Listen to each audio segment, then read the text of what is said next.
Haleluya. Puji Bapak Yahweh. Shalom, selamat malam Bapak Ibu yang kasih dalam Tuhan. Semuanya bersuka cita, amin. Haleluya. Ya, puji Tuhan saudara ya, kita boleh berjumpa pada malam hari ini. Kalau kemarin kita membahas tentang rapture ya, sebenarnya saya ingin menyambung, tetapi ada satu hal yang ingin saya sampaikan. Nanti mungkin kelanjutan dari rapture itu kita akan bahas nanti di hari Kamis ya saudara ya. Oke, puji Bapak Yahweh. Saudara, hari-hari ini mungkin kita sering mendengar, melihat mungkin di sosial media ataupun pernyataan begitu banyak saudara, ada nubuatan, mimpi-mimpi, dan semua itu saudara, ketika saudara mendengar hal itu, mungkin ada yang kita bisa tangkap secara roh. Apalagi kayak kita sama-sama di kawanan kecil ini, pasti kita sudah tahu karena rohnya sama saudara ya. Namun seringkali kalau kita melihat, mungkin sering saudara melihat sosial media ataupun YouTube ataupun channel-channel yang lain saudara, kadang kita mungkin merasakan secara manusia roh, kita bisa melihat ada mungkin nubuatan, mimpi-mimpi yang tidak ada dasar firman-Nya. Nah, ini yang harus kita berhati-hati saudara. Karena di akhir zaman ini akan banyak saudara orang datang memakai nama Tuhan. Jadi kita harus lebih ekstra waspada saudara ya. Dan waktu saya merenungkan untuk membawakan firman pada malam hari ini, tadinya saya ingin melanjutkan tentang rapture, tetapi tiba-tiba waktu saya berdoa, Tuhan mengalihkan untuk hal yang lain, jadi saya harus taat saudara. Dan kita akan membahas tentang nabi atau nubuatan-nubuatan dan mimpi yang mungkin kita sering dengar hari-hari terakhir ini saudara. Nah, jadi kalau seperti saudara dan saya yang ada di dalam kawanan kecil ini, setiap kali ada pernyataan, mimpi, dan nubuatan saudara, itu saudara semua sudah mengerti ada dasar ayatnya, dan selalu kita berbicara karena roh kita sama, jadi itu selalu nyambung saudara ya, nyambung. Oke, puji Tuhan. Kita akan melihat dulu saudara satu kebenaran firman Tuhan di dalam Mika pasal 3 ayat 1 sampai ayat yang ke-12. Kitab Mika pasal 3 ayat 1 sampai ayat yang ke-12. Boleh minta tolong satu orang bacakan? Kalau ada Pak Semi mungkin. Pak Sem boleh tolong baca Pak. Mika pasal 3 ayat 1 sampai 12. Ya. Demikianlah firman Elohim. Penghukuman terhadap pemimpin Israel. Dan aku berkata, dengarkanlah sungguh-sungguh, hai para pemimpin Yakub dan para hakim di antara keluarga Israel, bukankah kamu mengetahui keadilan? Orang-orang yang membenci kebaikan dan orang-orang yang mencintai kejahatan, yang merobek kulit mereka daripadanya dan daging mereka dari tulang-tulang mereka, dan yang memakan daging umatku dan mengupas kulit mereka daripadanya, dan mereka menghancurkan tulang-tulangnya lalu menyerahkannya seperti dalam belanga dan seperti daging dalam periuk. Kemudian mereka akan berseru kepada Yahweh, tetapi Dia tidak akan menjawab mereka. Bahkan Dia akan menyembunyikan wajahnya dari mereka pada waktu itu, karena mereka telah melakukan yang jahat dalam perbuatan mereka. Demikianlah Yahweh berfirman mengenai para nabi yang menyebabkan umatku bersalah, yang menggigit dengan gigi mereka, padahal mereka menyuruhkan damai. Dan siapapun yang tidak memberi sesuatu pada mulut mereka, maka mereka menyatakan perang melawan orang itu. Oleh karena itu, malam akan menjadi tanpa penglihatan bagimu, dan akan menjadi gelap tanpa telaah bagimu. Dan matahari akan terbenam bagi para nabi itu, dan siang akan menjadi gelap bagi mereka. Dan para pelihat akan menjadi malu, dan penelaah akan menjadi tersipu-sipu, dan mereka semuanya akan menutupi kumis mereka, karena tidak ada jawaban ya Elohim. Namun aku telah menjadi penuh kuasa oleh roh Yahweh dan keadilan dan kuasa untuk memberitakan kepada Yakub mengenai pelanggarannya dan kepada Israel mengenai dosanya. Aku minta, dengarkanlah ini, hai para pemimpin keluarga Yakub dan para penguasa keluarga Israel, hai orang-orang yang membenci keadilan dan semua orang yang merusak kebenaran. Hai yang membangun Sion dengan darah dan Yerusalem dengan ketidakadilan. Para pemimpinnya menghakimi demi uang suap dan para imamnya mengajar demi upah, serta para nabinya menelaah demi perak, tetapi mereka seolah-olah bersandar kepada Yahweh dengan mengatakan, bukankah Yahweh ada di antara kita? Malapetaka tidak akan datang menimpa kita. Oleh sebab itu, karena kamulah Sion akan dibajak seperti ladang dan Yerusalem akan menjadi reruntuhan dan gunung bait suci akan seperti tempat tinggi yang berhutan. Ya, haleluya, puji Tuhan. Nah saudara, firman Tuhan di dalam Mika 3 ini berbicara tentang orang-orang atau ada nabi-nabi yang menggunakan nama Tuhan, tetapi sesungguhnya saudara, mereka itu tidak diperintahkan oleh Tuhan. Ya, di ayat 4 di situ dikatakan mereka berseru kepada Yahweh, tetapi Dia tidak akan menjawab mereka. Ya, dan kalau saudara lihat, yang pertama yang Roh Kudus ajarkan saudara ya, mengenai nabi-nabi ataupun orang-orang yang berbicara dengan menggunakan nama Tuhan, entah melalui nubuatan lewat mimpi, saudara. Di ayat 5 dikatakan begini, demikianlah Yahweh berfirman mengenai para nabi yang menyebabkan umatku bersalah, yang menggigit dengan gigi mereka, padahal mereka menyerukan damai, dan siapapun yang tidak memberi sesuatu pada mulut mereka, maka mereka menyatakan perang melawan orang itu. Nah yang pertama begini saudara, ada orang-orang yang mungkin seringkali membawa nama Tuhan, ya mungkin rajin memberitakan firman, dan sering mungkin berkata tentang kasih, damai dan lain sebagainya. Tetapi saudara, dikatakan justru mereka menyebabkan umatku bersalah, yang menggigit dengan gigi mereka, padahal mereka menyerukan damai. Jadi ada orang-orang yang kita harus menyadari, mengerti saudara. Ada orang yang menyampaikan firman, ada orang yang mungkin kelihatannya begitu rohani, selalu menyerukan tentang kasih, tentang damai dan lain sebagainya. Tetapi sebenarnya dia punya maksud-maksud tertentu. Seperti di dalam ayat 5 dijelaskan, siapapun yang tidak memberi sesuatu pada mulut mereka, maka mereka menyatakan perang melawan orang itu. Jadi begini saudara, ada orang-orang yang mungkin dia pakai nama Tuhan, ya dia berbicara selalu, mungkin Tuhan berkata kepada saya mendapatkan ini dan itu. Tapi kalau seseorang itu tidak memberikan keuntungan bagi dia, artinya tidak sepemahaman dengan dia, maka dia akan menyatakan perang melawan orang tersebut. Nah ini saudara yang berbahaya. Banyak orang mungkin berpikir ketika saudara sejalan dengan dia, saudara mungkin selalu setuju dengan apa yang dia lakukan. Nah selama di masa-masa kita setuju apa yang dia sampaikan, dia tidak akan pernah saudara menyerang kita. Tetapi di waktu-waktu tertentu ketika saudara sudah tidak sejalan dengan orang tersebut, atau mungkin apa yang saudara katakan, sampaikan itu tidak memberikan keuntungan bagi dia, maka saudara, mereka akan menyatakan perang melawan orang itu. Nah ini yang Tuhan mau kita harus perhatikan di akhir zaman. Ada orang-orang saudara yang selalu menyerukan suara Tuhan, mimpi dan nubuatan. Selama itu saudara, kalau saudara artinya memberikan keuntungan atau sejalan dengan dia, sepemikiran dengan dia. Nah ketika mungkin kita berseberangan soal kebenaran, maka justru orang-orang ini akan menyatakan perang.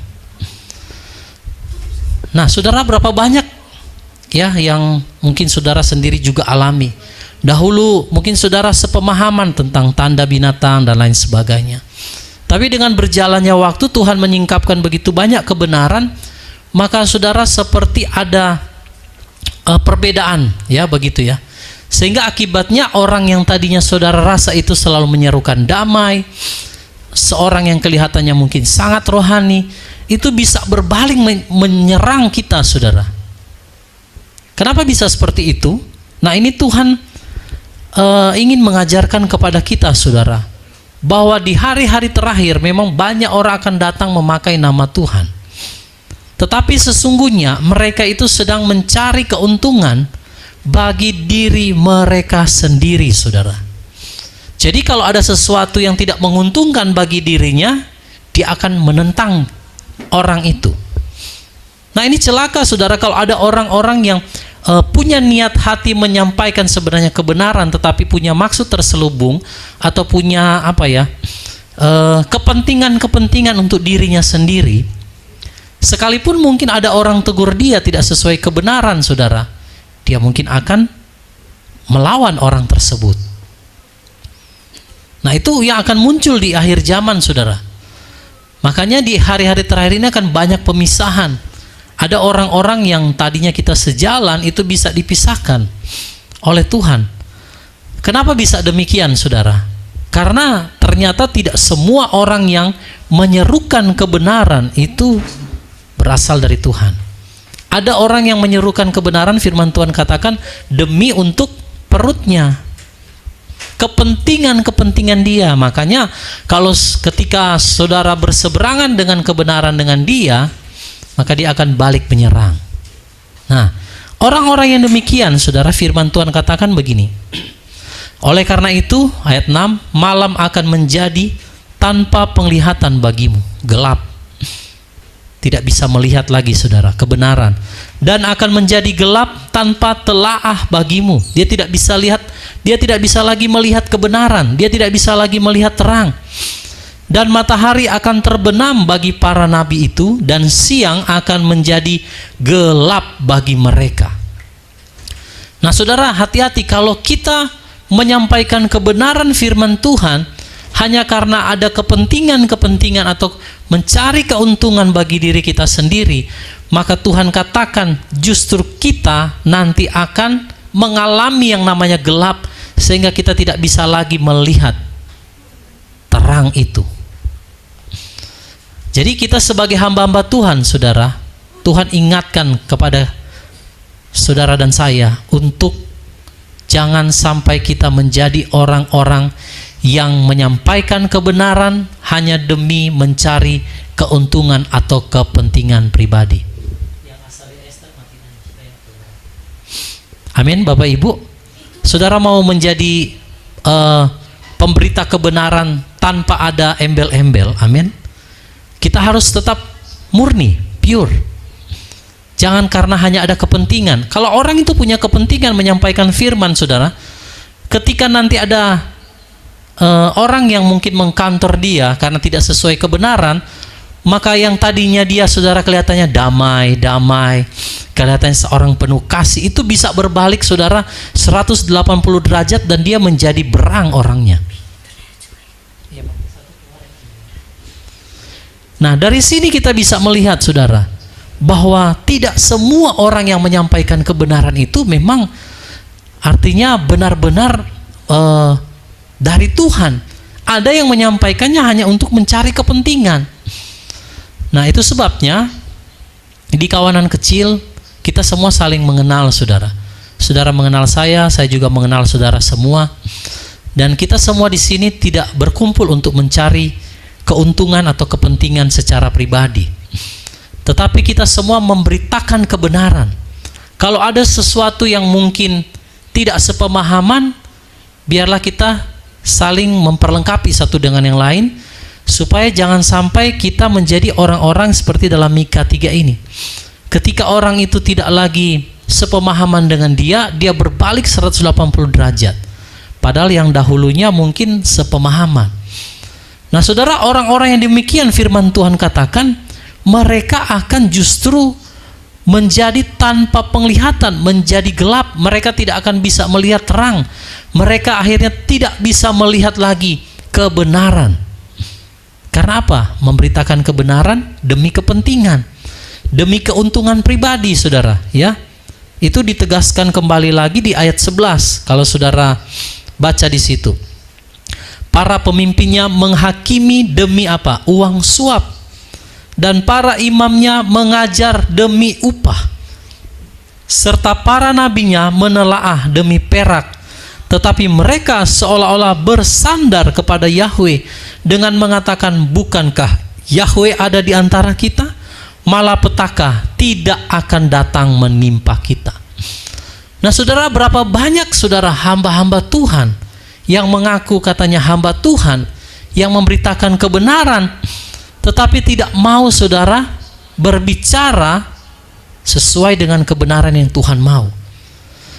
Mereka takut saudara mungkin kehilangan jemaat, sehingga akibatnya mereka berkata apa saudara? Malapetaka tidak akan datang, semua akan baik-baik saja. Karena apa? Uang, saudara. Di sini jelas sekali. Mereka seolah-olah bersandar kepada Yahweh. Kelihatannya mungkin begitu rohani, begitu luar biasa, tetapi nggak berani menyatakan kebenaran. Karena apa? Karena ada kepentingan, saudara. Kalau orang Ambon bilang kepeng. Ada kepentingan uang di sana, saudara. Cuan, ya. Jadi kalau orang tidak mau memberitakan kebenaran, saudara, takut hanya demi karena uang atau kepentingan-kepentingan pribadi yang lain, keuntungan, maka dikatakan mereka akan gelap, saudara. Firman Tuhan katakan. Jangan heran kalau ada orang-orang yang demikian yang takut memberitakan kebenaran, akhirnya mereka nggak bisa melihat kebenaran yang sesungguhnya. Walaupun mereka itu menyatakan kebenaran, firman kan yang disampaikan, mereka tidak menyatakan yang lain. Bahkan kalau saudara mungkin melihat, wah luar biasa, saudara masuk mungkin di gereja itu, mungkin hadirat Tuhan bisa kita rasakan. Tapi kembali lagi saudara, kalau kita tidak memberitakan yang benar sesuai dengan apa yang Tuhan mau, sekalipun itu membuat orang lain mungkin tidak suka, saudara, ya. Kalau orang hanya memberitakan selalu yang enak di telinga, tentang yang damai, semuanya akan baik-baik saja, malapetaka tidak akan datang menimpa kita, tenang saja, tanda itu belum ada, antikrisnya belum datang, kita akan di-rapture dulu, saudara. Haleluya. Kan banyak yang seperti itu, saudara. Demi apa? Kepentingannya uang. Kalau ada hamba Tuhan yang berbicara soal kematian daging, saudara, ya nggak boleh lagi seperti tadi yang kita diskusi di grup, ya, Sabat, menguduskan hari Sabat. Hari Sabat itu bukan hari untuk kita, maksudnya di hari Sabat itu kita beribadah itu bisa kapan aja.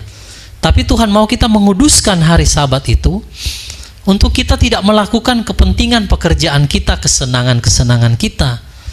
Nah, masalahnya saudara, kalau orang memberitakan tentang Sabat, bagaimana sama gereja, saudara?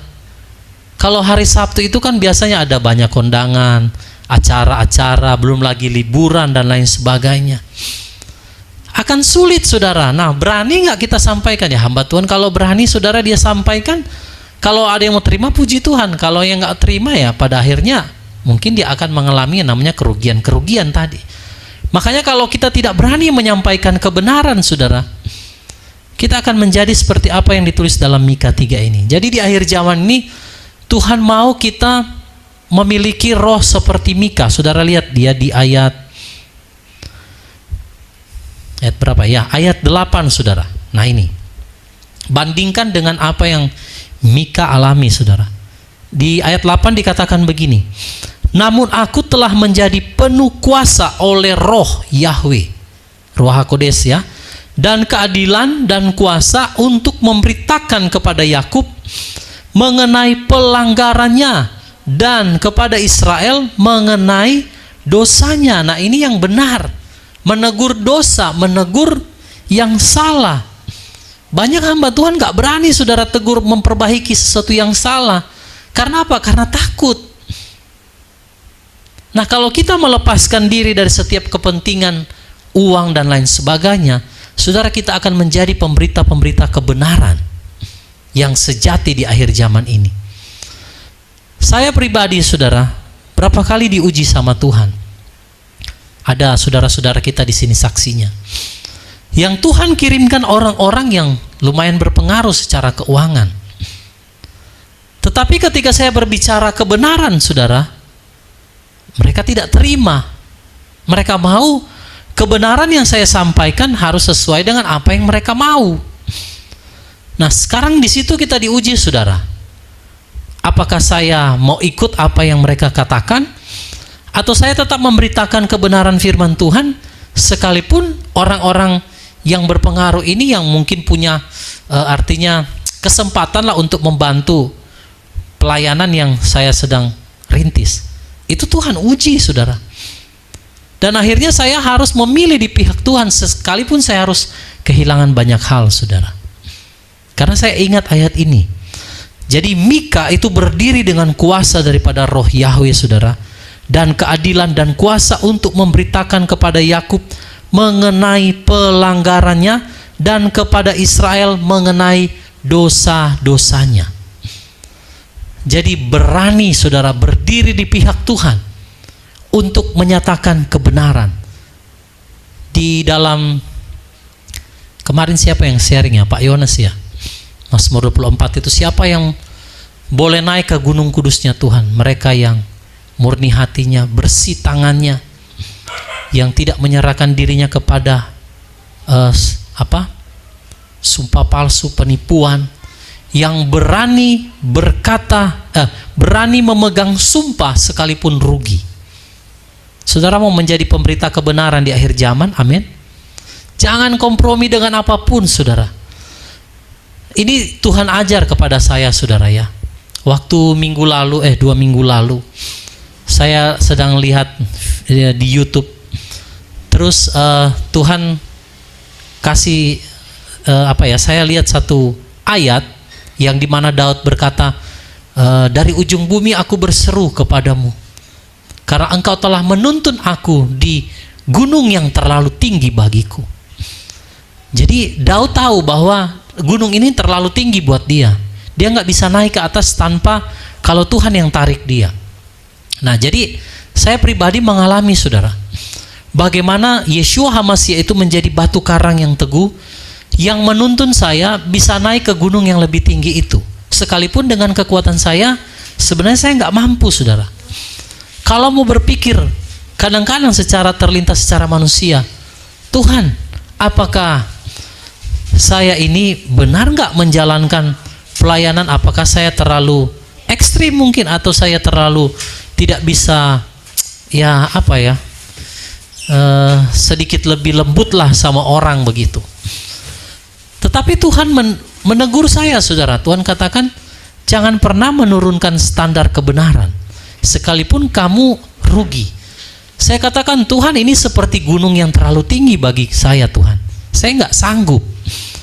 Artinya kalau mau dipikir-pikir, kenapa Tuhan nggak tuntun dalam pelayanan yang seperti hamba Tuhan pada umumnya lah, teman-teman saya yang sudah berhasil semua itu. Tuhan bilang, kalau kamu turunkan standar kebenaran, kamu akan jadi sama seperti mereka. Kamu akan diberkati, kamu akan dipakai dengan luar biasa. Tetapi belum tentu kamu diperkenan oleh Tuhan. Jadi Tuhan ajar begini, saudara. Engkau diurapi oleh Tuhan, dipakai dengan begitu dahsyat, diberkati dengan luar biasa, belum tentu engkau diperkenan sama Tuhan. Kalau kita nggak berdiri di pihak Tuhan, kebenaran, bisa-bisa, saudara, kita akan terlempar. Nah, jadi mari jangan turunkan standar kebenaran hanya demi karena uang. Amin, Bapak Ibu. Tetap beritakan kebenaran sekalipun kita harus rugi, sekalipun mungkin ada orang-orang yang akan berbalik menyerang kita, saudara. Itu sudah konsekuensi. Jadi Tuhan mau saudara dan saya menjadi pemberita-pemberita kebenaran di akhir zaman ini dengan murni. Haleluya. Amin, saudara. Saudara mau? Coba katakan sama-sama, saya mau menjadi pemberita kebenaran yang murni di akhir zaman.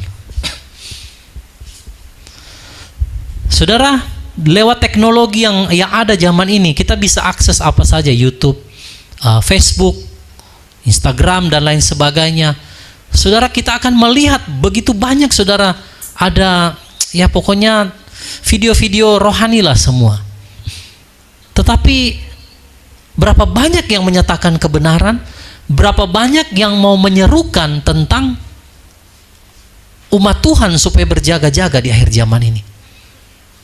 Kalau saudara lihat, saya bukan mau menghakimi, mohon maaf kalau ada hamba Tuhan yang nanti menyaksikan video kawanan kecil ini dengan penuh kerendahan hati. Saya mau katakan, saya minta maaf, saya bukan mau menyinggung. Tetapi saudara, berapa banyak orang yang berkata damai, fokusnya hanya kepada dunia. Engkau diberkati, bukan berarti kita sebagai orang pengikut Tuhan gak diberkati, saudara. Tetapi yang Tuhan mau di hari-hari terakhir ini, kita itu firman ketabahan supaya kita meninggalkan kefasikan dosa dan mempersiapkan hidup kita untuk kedatangan Tuhan, seperti yang Mika lakukan di Mika 3 ayat 8 tadi, saudara. Lalu ayat 9 dibilang begini, aku minta dengarkanlah ini, hai pemimpin keluarga Yakub dan para penguasa keluarga Israel, hai orang-orang yang membenci keadilan dan semua orang yang merusak kebenaran. Kenapa dikatakan merusak kebenaran, saudara? Merusak kebenaran itu seperti memperkosa kebenaran.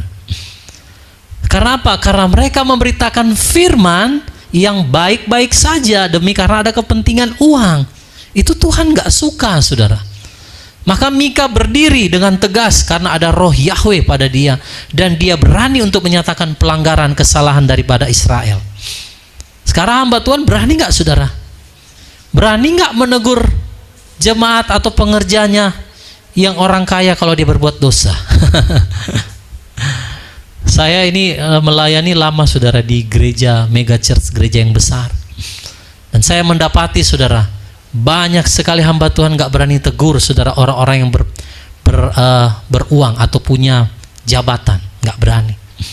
Sekalipun sudah dosa nyata-nyata, nggak ada yang berani, saudara. Karena apa?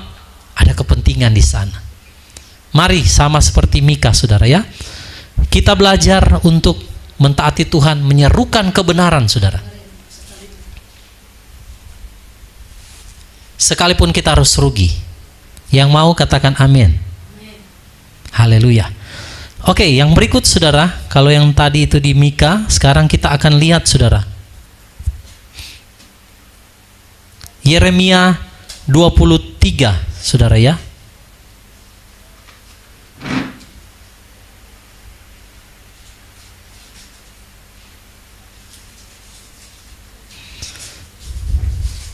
Sebentar, Yeremia 23, nanti saudara lihat mulai dari ayat 9 di situ.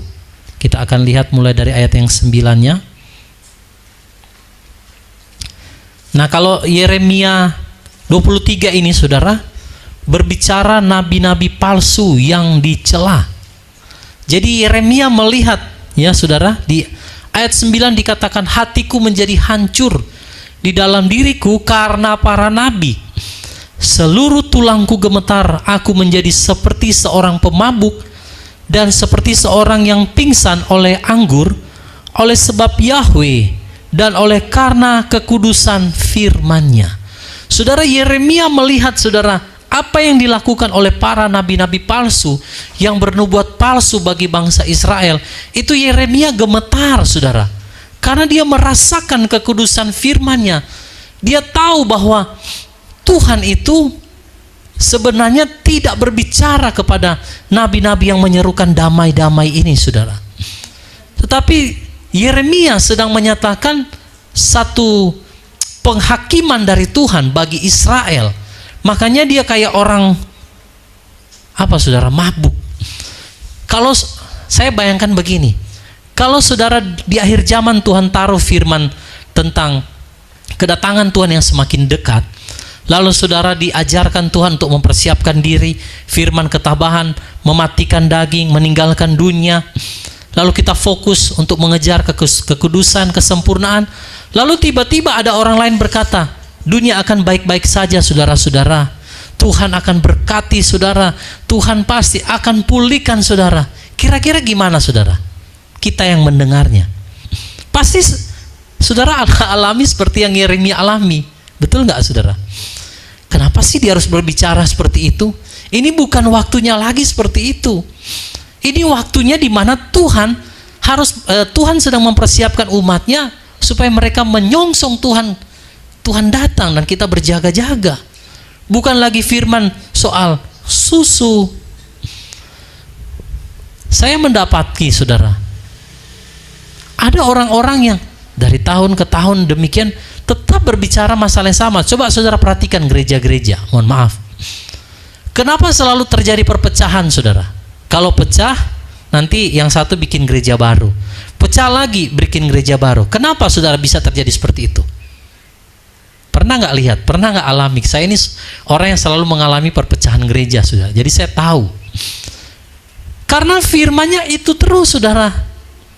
Seputar-seputar itu nggak pernah mematikan daging, ya menegur yang salah, mempersiapkan kedatangan Tuhan. Kalau kita itu artinya benar-benar hidup dalam kebenaran, takut akan Yahweh, mempersiapkan diri untuk kedatangan Tuhan, kita nggak akan pernah pusing dengan soal-soal perpecahan gereja, saudara. Perpecahan gereja terjadi karena apa? Karena ada ambisi-ambisi, saudara, dari hamba-hamba Tuhan. Kalau kita takut akan Tuhan, itu tidak akan pernah terjadi. Harusnya. Nah, jadi Yeremia merasakan, saudara, bagaimana seperti seorang yang mabuk, pingsan oleh karena anggur. Dia merasakan kekudusan firman Tuhan. Nah, terus ayat 10 dia katakan, sebab negeri ini penuh dengan orang-orang berzina. Negeri ini berkabung karena kutuk. Padang rumput di gurun menjadi kering, jalan mereka jahat, dan kekuatan mereka tidak benar. Ayat 11, sebab baik nabi maupun imam menjadi cemar. Ya, aku telah menemukan kejahatan mereka di dalam baitku, firman Yahweh. Nah ini, bagaimana Yeremia nggak gemetar, saudara? Dia melihat baik nabi maupun imam semuanya cemar. Di baitnya Tuhan mereka melakukan perzinahan. Di baitnya Tuhan mereka melakukan kejahatan, saudara. Berapa banyak gereja tidak berani menegur kalau ada hamba-hamba Tuhan, imam-imam yang melayani di altar, tetapi hidupnya tidak pernah menjaga kekudusan dan kemurnian. Berani, saudara? Jadi Tuhan itu, apa ya saudara, hati Tuhan itu begitu sakit ketika dia melihat bangsa Israel, baik imam, nabi pun melakukan hal-hal yang tidak berkenan. Lalu nabi-nabi ini dengan entengnya berkata semuanya tenang, aman, damai. Tuhan pasti berkati kamu, berkat Tuhan melimpah atas hidupmu. Nah saudara, lihat lagi ayat 12. Sama dengan Mika alami tadi, saudara ya. Maka jalan mereka akan menjadi seperti tempat yang licin di dalam kegelapan. Mereka akan terhalau dan jatuh karenanya. Sebab aku akan memberikan petaka ke atas mereka, yaitu pada tahun penghukuman mereka, firman Yahweh. Nah ini. Jadi kalau ada hamba Tuhan di akhir zaman tidak berani menyatakan atau menegur dosa, dikatakan jalannya akan menjadi gelap, licin. Saya pribadi nggak mau, saudara, berjalan dalam gelap dan licin. Ada yang mau berjalan dalam gelap dan licin? Pasti nggak ada yang mau, saudara. Kalau namanya gelap, licin, bisa terpleset, saudara, jatuh, betul nggak? Nah, kita ini sedang berjalan memang di dalam dunia ini penuh dengan kegelapan. Tetapi kalau kita berjalan dalam kebenaran, firman Tuhan katakan, firman-Mu pelita bagi kakiku, terang bagi jalan. Jadi kalau kita berjalan dalam kebenaran, artinya kita nggak kompromi dengan apapun. Sekalipun kita berjalan dalam dunia yang gelap ini, saudara, kaki kita tidak akan pernah terantuk atau terpeleset, saudara. Tapi banyak orang yang tidak berjalan dalam kebenaran, tidak mau hidup di dalam kebenaran itu. mereka berjalan dalam kegelapan dunia ini, mereka bisa tersandung atau terpeleset dan pada akhirnya jatuh. Itu yang Tuhan gambarkan kepada Yeremia mengenai nabi-nabi dan juga imam-imam yang melakukan kejahatan di bait sucinya Tuhan. Mereka nggak takut dan gentar, saudara ya. Nah, ayat 14 lagi, saudara, kita lihat. Aku juga telah melihat suatu hal yang mengerikan di antara para nabi Yerusalem. Mereka melakukan perzinahan dan berjalan dalam kebohongan. Dan mereka menguatkan tangan para pelaku kejahatan, sehingga tidak ada seorang pun berbalik dari kejahatannya. Mereka semua telah menjadi seperti Sodom bagiku, dan penduduknya seperti Gomora. Hamba Tuhan dan hamba Tuhan saling menyokong untuk sesuatu yang kebohongan, saudara. Ngeri sekali. Berapa waktu yang lalu, waktu lagi zaman lagi gencar-gencarnya, saudara, orang menerima tanda itu, hamba Tuhan dan hamba Tuhan saling menopang satu dengan yang lain. Oh, apa itu? Itu bukan tanda antikristus. Saling meneguhkan satu dengan yang lain. Betapa mengerikan, saudara. Saya yang mendengar hal itu, mungkin saudara, bapak, ibu juga mendengar hal itu, mungkin saudara cuma bilang, luar biasa ya. Karena kita sudah tahu kebenaran, saudara. Tetapi memang Yeremia melihat mereka saling menguatkan tangan mereka selaku semua yang pelaku kebohongan dan kejahatan. Bayangkan, sesuatu yang menentang kebenaran, sesuatu yang melanggar apa yang Tuhan Tuhan perintahkan, artinya kita nggak boleh itu terima. Dan lebih spesifik lagi tentang tubuh kita ini kan bait sucinya Tuhan, saudara. Jangan kita cemari, jangan kita masukkan sesuatu benda asing dalam hidup kita. Tapi mereka saling menyokong satu dengan yang lain. Bahkan lebih celakanya ini bukan imam-imam biasa, saudara, bukan nabi-nabi biasa, ini kelas-kelas, ya saudara tahu sendirilah ya. Jadi Yeremia melihat itu, dia gemetar karena dia tahu, aduh ini celaka. Nah, saudara, jadi Tuhan bilang mereka semua yang telah menjadi seperti Sodom dan Gomora di hadapanku. Hanya tunggu waktu aja, saudara. Tinggal menunggu waktu penghakiman. Nah, kita yang sudah sadar, yang sudah tahu, kita harus mengambil bagian seperti Mika dan Yeremia. Tetapi kalau saudara lihat, Yeremia dan Mika itu selalu dibenci oleh orang-orang Israel. Terutama Yeremia selalu dibenci oleh raja-raja Israel. Karena apa? Selalu dikatakan, kamu nabi yang tidak berbicara yang baik. Selalu kalau kamu datang, berbicara sesuatu yang tidak baik. Mungkin orang bilang, Ibu C ini, Ibu Mariana ini, Bu Sofi dan lainnya, kalau datang selalu nggak pernah bicara firman tentang sesuatu yang enak-enak di telinga. Ya karena memang begitu, saudara. Karena kita ada di akhir zaman dan menyaksikan semua kejahatan dan kebohongan yang terjadi di baitnya Tuhan, maka kita nggak akan bisa berdiam, saudara. Kalau bukan kita, siapa lagi yang mau menyatakan kebenaran? Amin, saudara. Di beberapa minggu yang lalu, kalau nggak salah, ada yang komentar di channel YouTube. Dia bilang, sudah semakin sedikit hamba Tuhan yang berbicara firman yang keras untuk mempersiapkan umat Tuhan masuk di dalam masa kesukaran itu.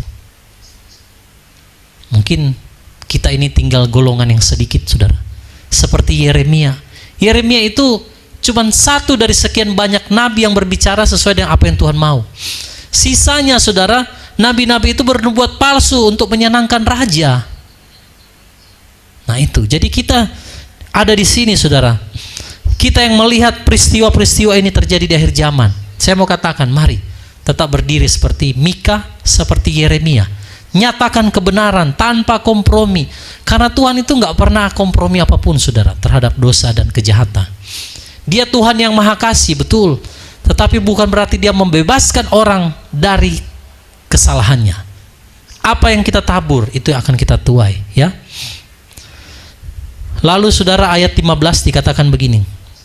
Beginilah Yahweh Sebaot berfirman mengenai para nabi itu, lihatlah, aku akan membuat mereka makan pohon pahit dan membuat mereka minum air empedu, karena dari nabi-nabi Yerusalem telah menyebar kefasikan ke seluruh negeri. Ngeri sekali. Yerusalem itu pusat penyembahan, saudara. Jadi kalau dari Yerusalem saja sudah nggak benar, itu Tuhan dikatakan firman Tuhan, mereka akan menjadi pohon pahit. Kalau pohonnya pahit, pasti kecabang-cabangnya akan pahit semua. Betul nggak, saudara? Nah, kalau dari gereja Tuhan yang adalah sebagai wakilnya Tuhan di bumi ini, itu saja sudah memberitakan ketidakbenaran. Lalu bagaimana dengan kalau hamba-hamba Tuhan sudah tidak memberitakan kebenaran, bagaimana nasib umat Tuhan yang mendengar? Makanya Tuhan katakan mereka jadi seperti pohon yang pahit, menyebar ke seluruh negeri. Oleh karena orang-orang ini, maka begitu banyak orang percaya, pada akhirnya menerima tanda binatang itu, saudara. Menyebarkan, oh Bapak ini katakan, pendeta ini katakan, hamba Tuhan ini katakan, boleh begini. Saudara, mari jadi seperti Yeremia di akhir zaman. Amin.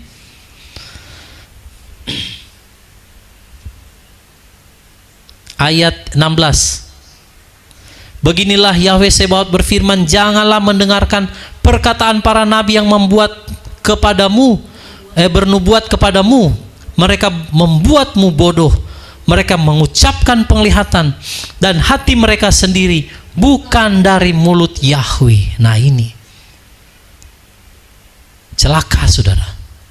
Di akhir zaman, ya, banyak yang seperti ini. Lalu ayat 17, dengan terus-menerus mengatakan kepada orang-orang yang merendahkan aku, Yahweh berfirman, bagimu akan datang damai sejahtera, dan kepada setiap orang yang berjalan menurut kekerasan hatinya, mereka telah mengatakan, malapetaka tidak akan menimpa atasmu.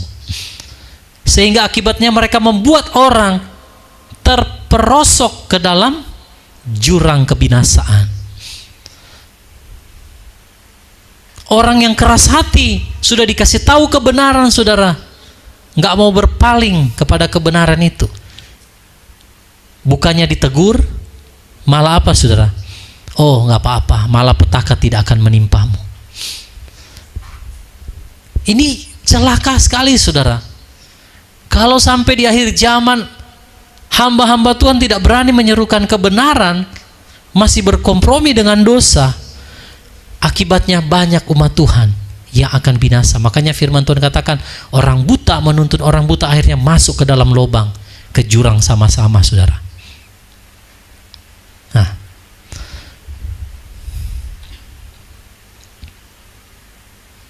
oke, kita lanjut, saudara, ya. Ayat 18. Sebab siapakah yang telah berdiri di dewan Yahweh dan memerhatikan serta mendengar firman-Nya?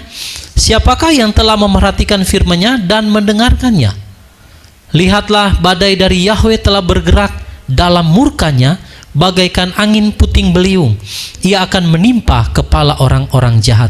Saudara, banyak orang tidak menyadari bahwa hari itu akan datang dengan tiba-tiba. Tuhan katakan, hari yang dikatakan penuh dengan kegeraman.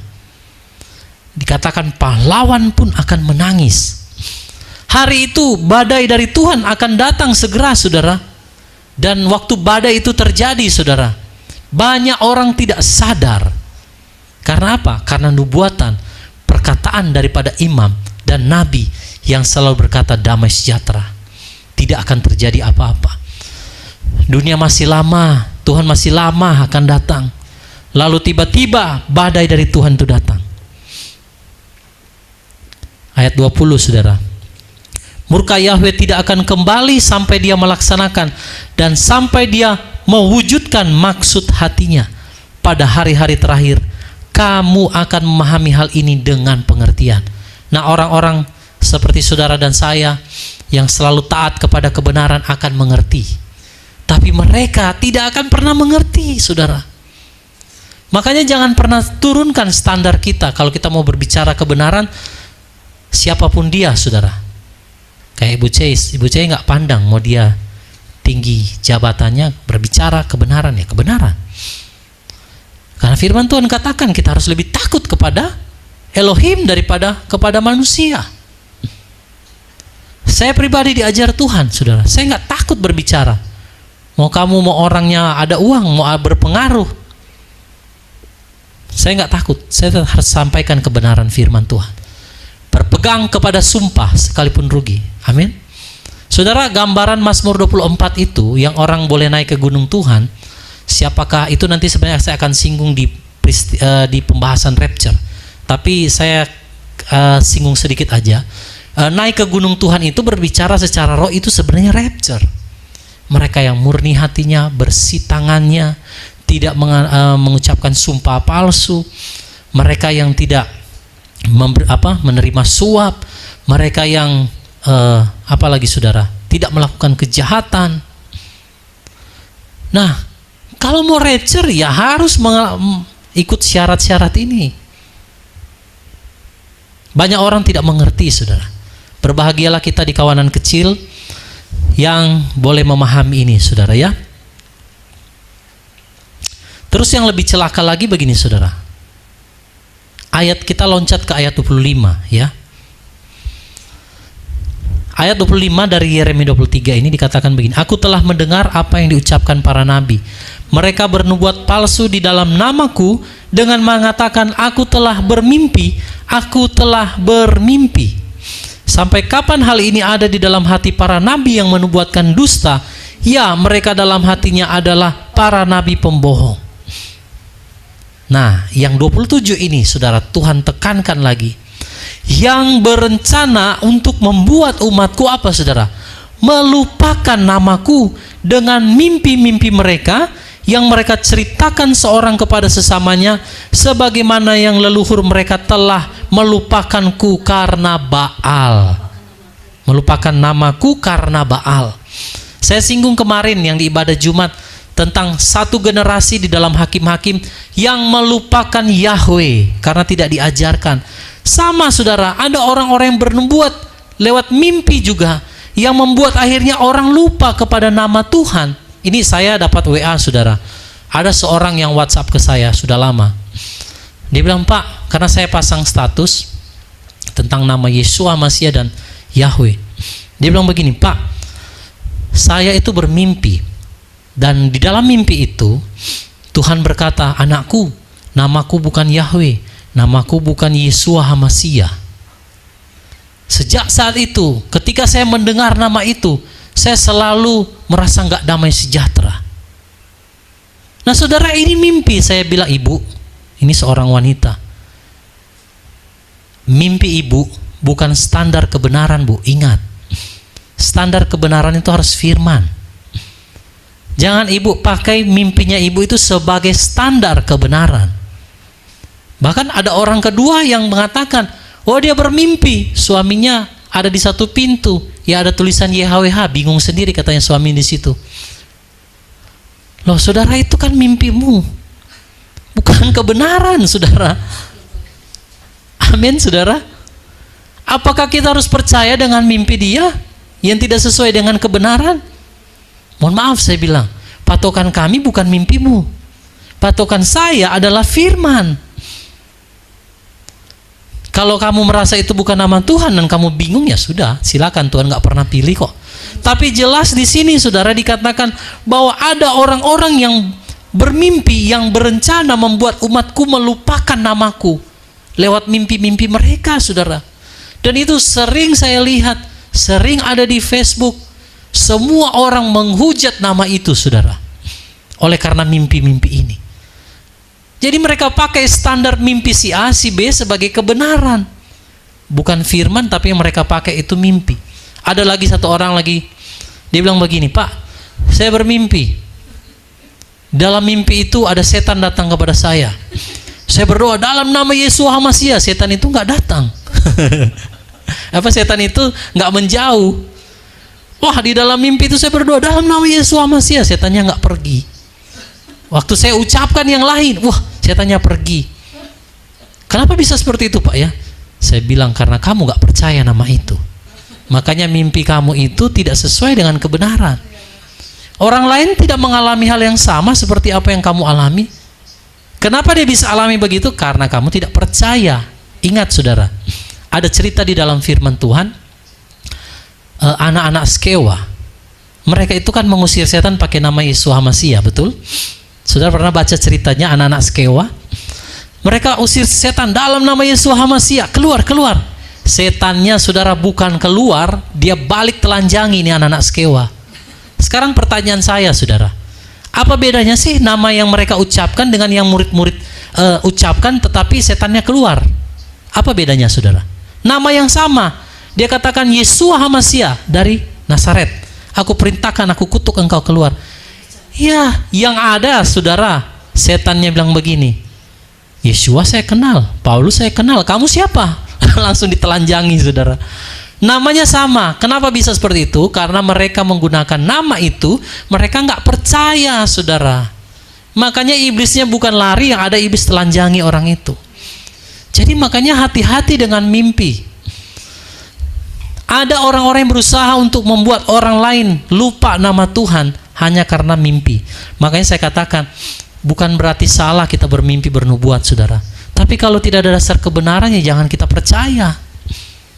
Karena hamba-hamba Tuhan, nabi dan para imam-imam banyak yang menyatakan mimpi yang membuat umat Tuhan akhirnya lupa kepada nama Yahweh, saudara ya. Oke, ayat 28 sedikit lagi. Nabi yang padanya ada mimpi, biarlah dia menceritakan mimpinya. Dan yang padanya ada firmanku, biarlah dia membicarakan firmanku. Nah ini saudara, dengan setia. Apakah sangkut pautnya jerami dengan gandum? Firman Yahweh. Tuhan bilang begini, ada nabi yang punya mimpi, silakan kasih cerita mimpi.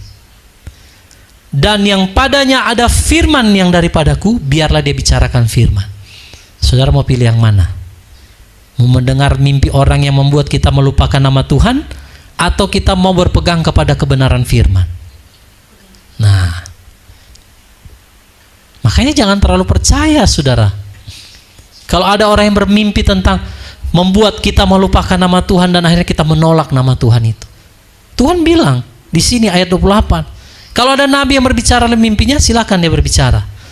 Tetapi biarlah kalau ada yang mau berbicara firmanku, biarlah dia tetap membicarakan firmanku dengan setia. Apakah sangkut pautnya jerami dan gandum? Firman Yahweh. Nanti pada satu kelak Tuhan akan buktikan siapa yang betul, siapa yang salah, siapa yang gandum, siapa yang ilalang. Itu akan dipisahkan. Amin Bapak Ibu. Oke, puji Tuhan. Nah,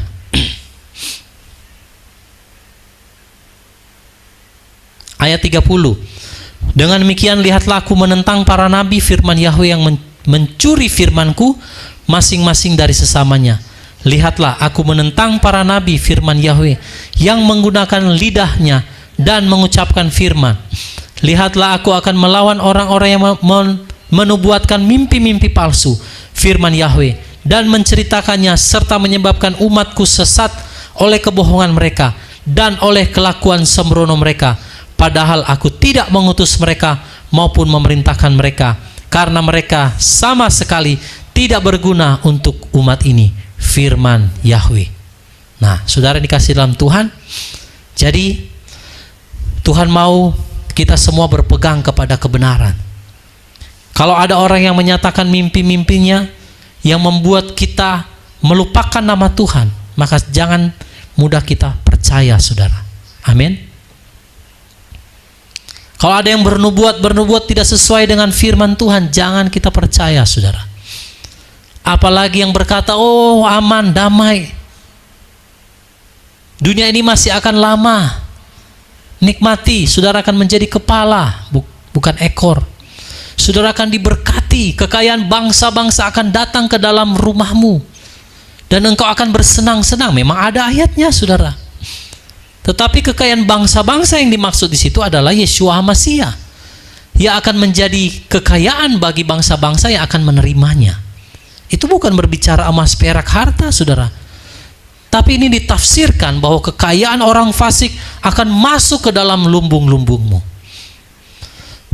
Sehingga akibatnya apa saudara? Orang-orang melupakan nama Tuhan. Nah, jadi mari Bapak Ibu Saudara yang kasih dalam Tuhan, malam hari ini saya rindu kita berdiri seperti Mika dan Yeremia.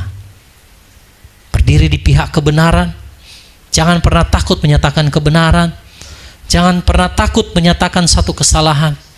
Mari pegang sumpah sekalipun rugi, pegang kebenaran. Dan jangan biarkan orang-orang yang datang dengan nubuatan, mimpi-mimpi yang tidak berasal daripada Tuhan, yang membuat kita melupakan nama Tuhan. Jangan, saudara.